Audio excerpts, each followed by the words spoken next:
There is a peculiar sensation many people share but struggle to articulate, as if time itself has quietly shifted its posture while we were looking elsewhere. Days seem to fold into one another like pages pressed too tightly in a book.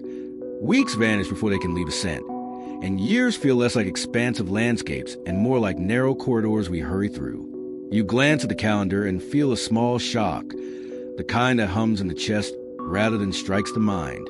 How can it already be now? How can so much have passed with so little memory of the passing? This is why time feels faster now, and the unsettling part is not merely the feeling itself, but the realization that it is not random at all. Imagine time not as a straight line marked by clocks and calendars, but as a river whose current changes depending on where and how you stand in it. When you were young, you waded near the edges, where the water was shallow, and each step demanded attention. Every moment felt distinct, textured, and slow. But somewhere along the way, without ceremony or announcement, you drifted toward the center. The current grew stronger. The water deepened. Suddenly, effort gave way to motion, and motion gave way to speed. Time did not accelerate on its own. You were carried. This sensation is often dismissed as a simple trick of aging, a psychological footnote attached to adulthood.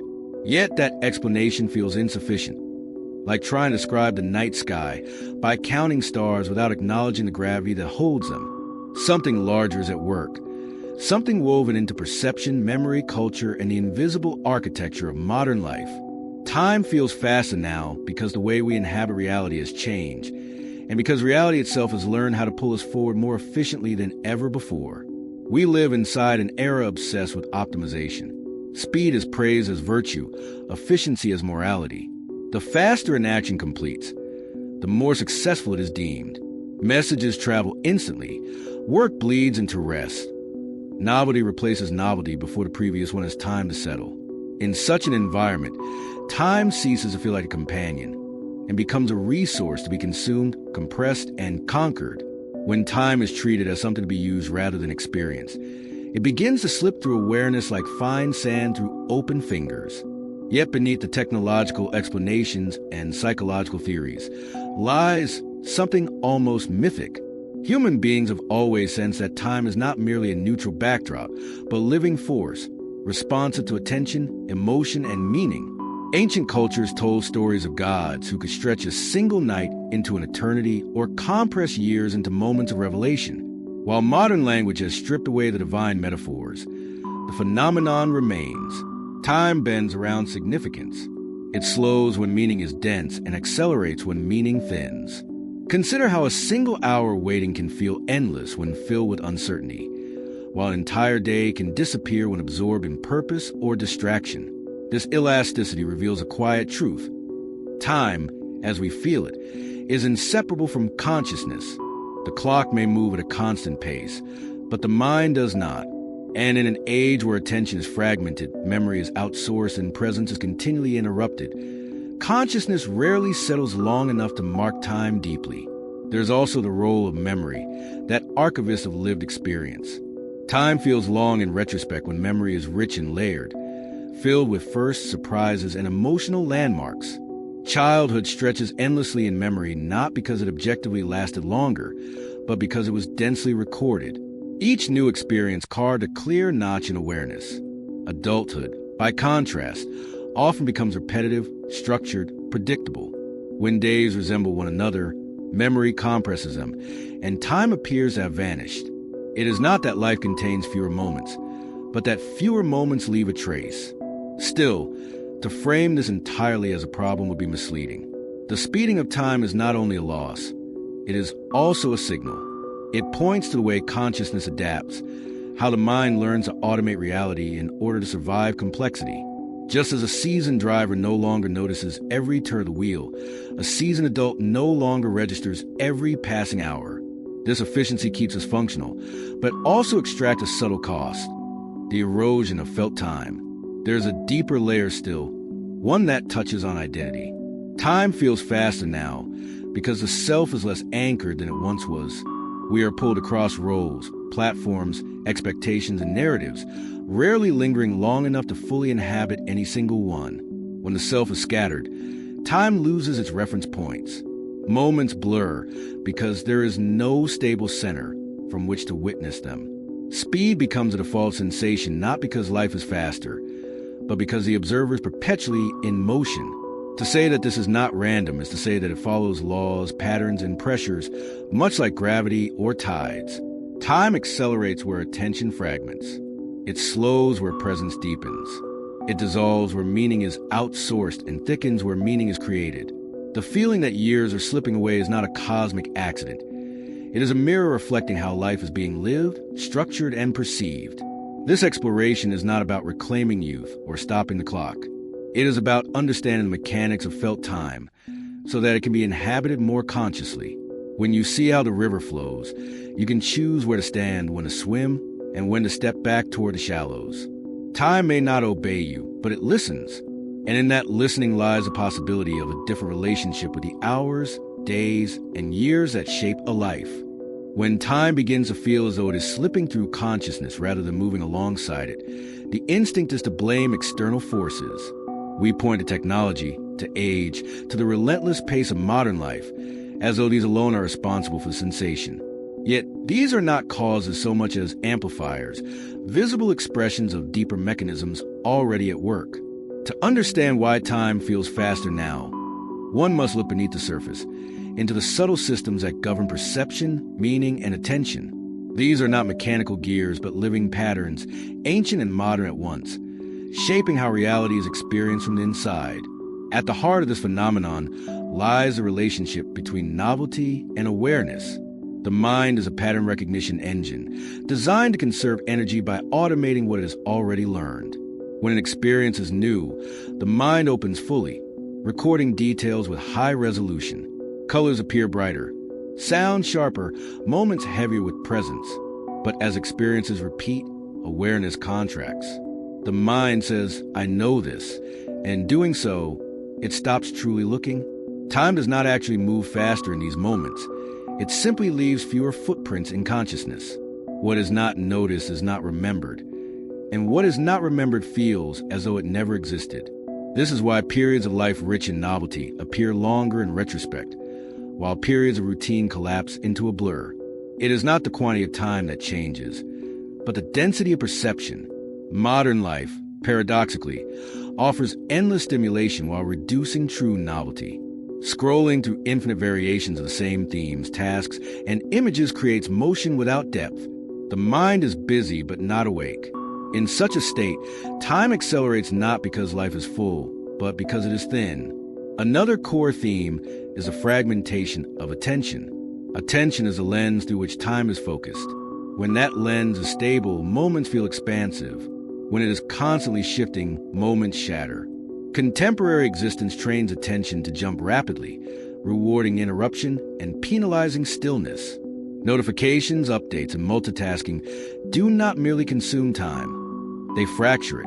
Each fragment is too small to be fully inhabited, too brief to anchor memory. The result is a sensation of speed, a sense that life is rushing past even when the days are technically full. There is also the illusion of productivity, a powerful and often invisible driver of temporal acceleration. When worth is measured by output, time becomes a metric rather than a medium. Hours are evaluated by what they produce, not by how they are lived. This mindset turns time into a checklist, something to be cleared rather than experienced. In such a framework, presence feels inefficient and slowness feels like failure. The more one internalizes this logic, the faster time seems to move, because there is never enough of it to satisfy an ever-expanding list of demands. Memory, again, plays a central role. Memory is not a neutral recording device. It is selective, emotional, and meaning-driven. Moments that carry emotional weight are stamped deeply, becoming anchors in the timeline of a life. Moments that feel neutral or repetitive fade quickly. As adulthood often emphasizes stability over exploration, emotional intensity tends to flatten. Without peaks and valleys, memory smooths the terrain, and time appears to compress. This is not a personal flaw, but a structural consequence of how meaning is distributed across experience. Beneath these psychological patterns lies a more philosophical truth. Time is inseparable from identity. When identity is fluid, exploratory, and in formation, time feels abundant. When identity becomes fixed, time begins to feel scarce. This is because a settled identity reduces a perceived range of possible futures. The mind unconsciously calculates how much can still happen. And as that horizon narrows, time feels as though it is speeding toward an endpoint. The sensation of acceleration is, in part, the mind's response to perceived finitude.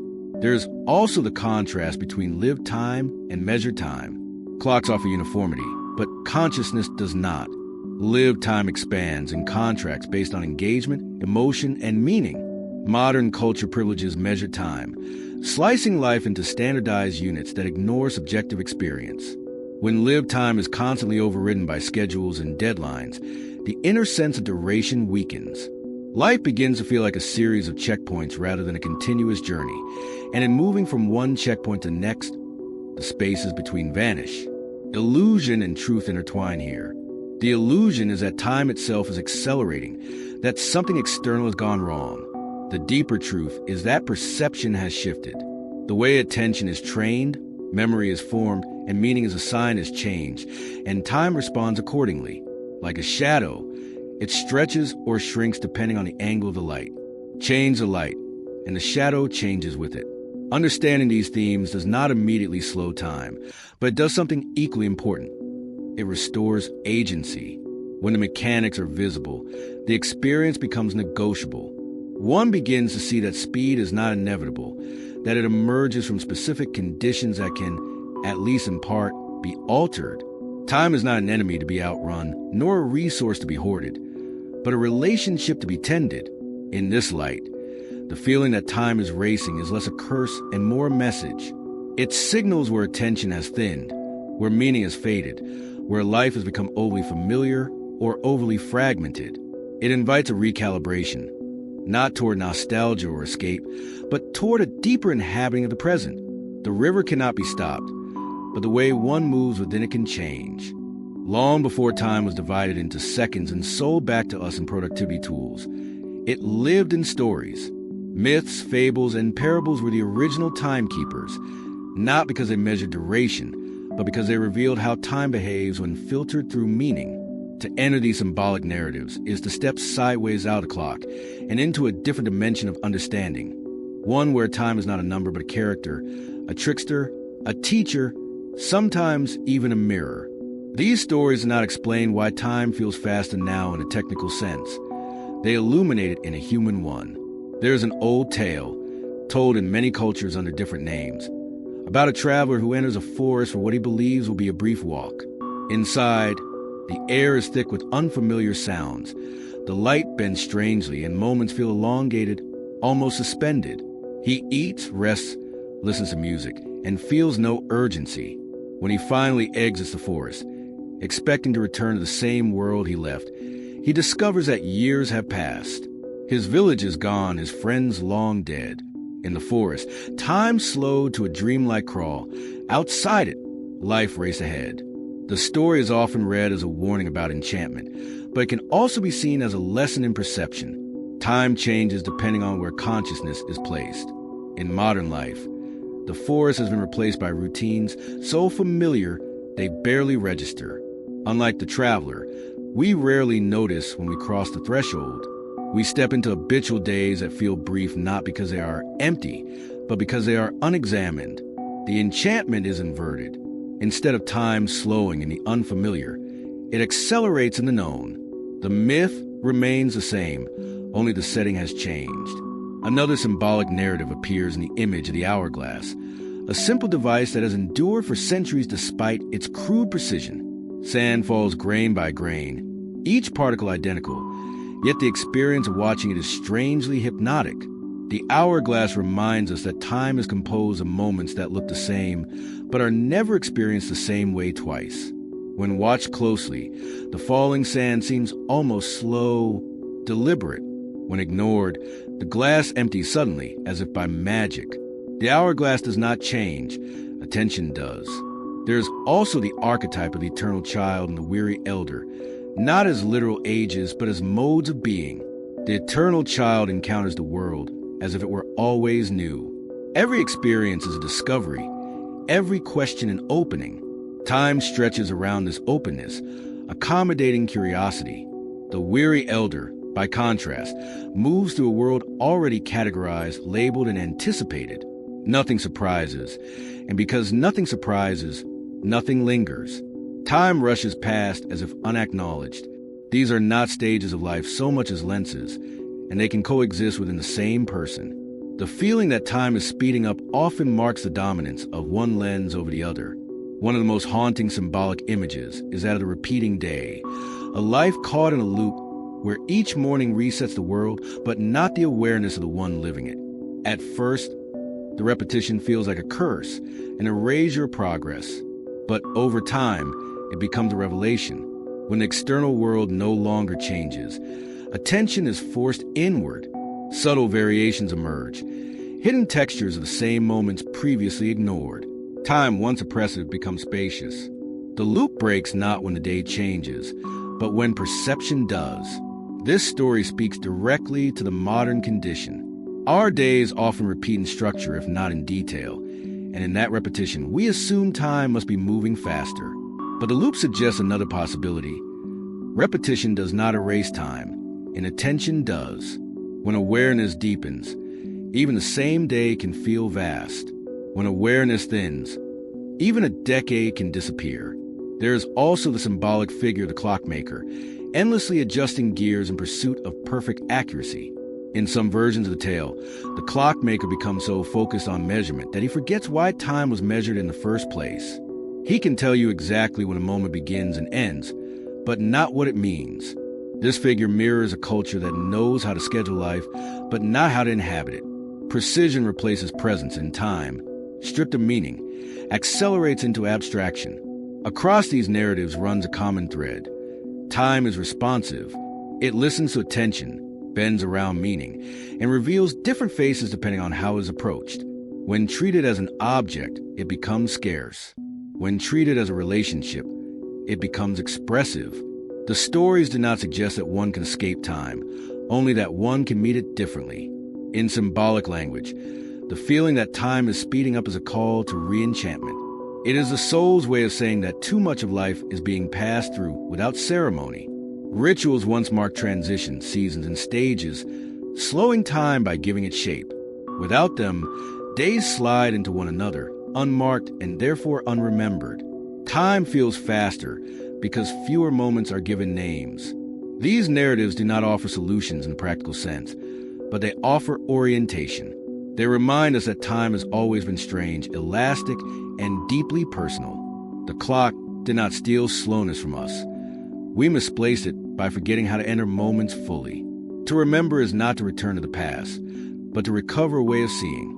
The symbolic understanding of time, rich and evocative as it is, eventually asks to be grounded. Insight that never touches daily life remains a beautiful abstraction, like a map never used for travel. The question becomes how these revelations about attention, memory, and meaning can reshape the way ordinary days are lived.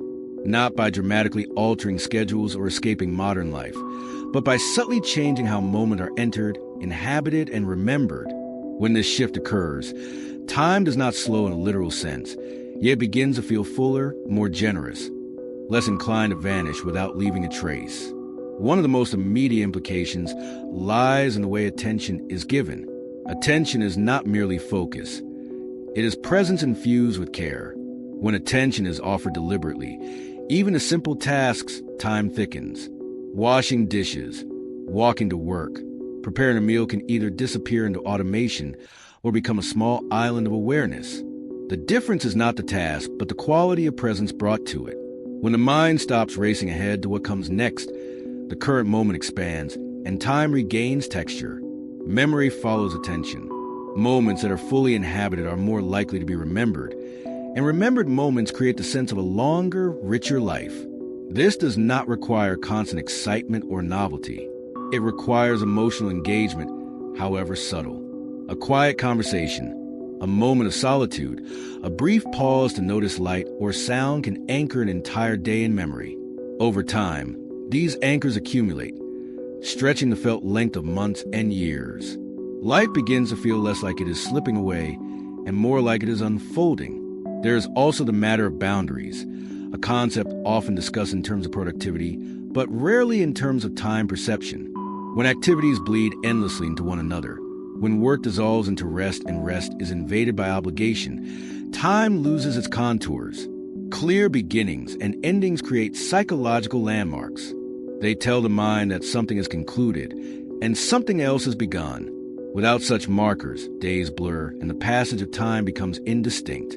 Restoring boundaries, even small ones, gives time edges it can press against, slowing its apparent flow. The relationship with technology plays a subtle but significant role here. Technology itself does not accelerate time. Unexamined use does. When devices become default fillers of every empty space, moments that might have been reflective are instead occupied by noise. The mind remains stimulated but not nourished. Choosing, even occasionally, to let a moment remain empty can feel uncomfortable at first, like stepping out of a moving vehicle. Yet in that stillness, time reveals itself again as something that can be felt rather than chased. Another practical implication lies in the cultivation of meaning. Meaning is a gravity that holds moments in place. When actions are aligned with values, when time is spent on what feels significant rather than merely urgent, hours acquire weight. This does not mean that every moment must be profound, but that life as a whole is oriented towards something that matters. Without this orientation, time feels like a series of obligations endured rather than experiences chosen. With it, even effort and difficulty contribute to a sense of depth. There is also a social dimension. Shared time often feels slower and more memorable than solitary or distracted time. Conversation, collaboration, and communal rituals synchronize attention, creating a collective presence that anchors moments more firmly in memory. In contrast, isolation, especially when paired with digital distraction, tends to accelerate time by reducing emotional resonance. Reclaiming shared experiences, however modest, can therefore alter the felt pace of life. On a deeper level, integrating these insights requires a shift in how one relates to the future.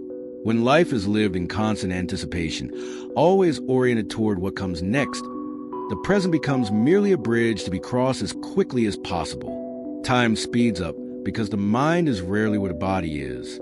Learning to let the future arrive in its own rhythm, rather than rushing to meet it, restores a sense of spaciousness. This does not mean abandoning goals, but loosening their grip on the present moment. Even the awareness of mortality, often cited as a reason time feels faster, can be integrated differently. When finitude is acknowledged without panic, it sharpens presence rather than eroding it. Knowing that time is limited can either create anxiety that accelerates perception or gratitude that deepens it. The difference lies in whether scarcity is interpreted as threat or invitation. These practices are not techniques to control time, but gestures of respect toward it. They signal a willingness to meet life more fully, to resist a drift into automation that makes years disappear. Over time, the cumulative effect is subtle but profound. Days feel less interchangeable, memories more distinct, and the sensation of constant acceleration begins to soften. The world does not slow down, but the inner experience of moving through it changes. Time, once perceived as a thief, becomes companion again, sometimes swift, sometimes gentle, but no longer invisible. It leaves footprints because it is being watched. Time has not betrayed you. It has been responding all along, quietly adjusting itself to the way it is perceived, used, and inhabited. What feels like acceleration is not a malfunction in reality, but a reflection of how modern consciousness has learned to move through it. When attention fragments, time thins. When meaning disperses, time slips. When presence deepens, time gathers itself again, almost gratefully, as if relieved to be noticed. Throughout this exploration, a single truth has surfaced again and again in different forms. Time is not merely something that happens to us. It is something that emerges between us and the world. It is co-created moment by moment through awareness, memory, and meaning. The clock measures duration, but consciousness determines depth. And depth, more than duration, is what gives life its felt length. The sensation that years are flying by is often accompanied by a quiet grief, a fear that life is being lived too quickly, that something essential is being missed. Yet this fear, uncomfortable as it is, carries within it an invitation. It asks for a different relationship with the present, not one built on urgency or control, But on intimacy, time does not ask to be managed more efficiently. It asks to be experienced more fully. This does not require withdrawal from the world or rejection of modern life. It requires a subtle but radical shift in orientation. Instead of asking how much can be done in a day, one begins to ask how deeply a day can be lived. Instead of measuring weeks by output, one measures them by presence. Instead of chasing novelty for stimulation, one cultivates novelty of perception. The same life, seen differently, begins to feel larger. There is a quiet power in reclaiming small moments, a pause before speaking, a breath taken without distraction, a deliberate ending to the day rather than a collapse into it. These gestures seem insignificant, yet they reshape the inner landscape where time is felt. They create pockets of stillness where awareness can settle, and in settling, can mark the moment as real. Over time, these moments accumulate, not as tasks completed, but as life remembered. Memory, once sparse and compressed, begins to bloom again. Days develop contours. Months gain character. Years no longer vanish into abstraction but stand distinct, each carrying its own atmosphere. Time does not slow because it is forced to, but because it is being met with attention rather than hurried through with impatience.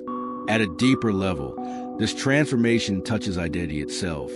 When the self is no longer defined solely by roles, outputs, or future goals, it gains the freedom to inhabit the present without anxiety. The horizon of life remains finite, but it no longer rushes toward it blindly. Instead, it approaches with awareness, allowing each step along the way to register. Finitude, acknowledged without fear, becomes a source of richness rather than loss. The ultimate call here is not to escape time, but to befriend it, to see it not as an adversary stealing moments away, but as a medium through which meaning is revealed. Time gives shape to experience, and experience gives shape to time. When this reciprocity is honored, the sense of acceleration softens, replaced by something quieter and more sustaining, a feeling of having been here, truly here, for one's own life.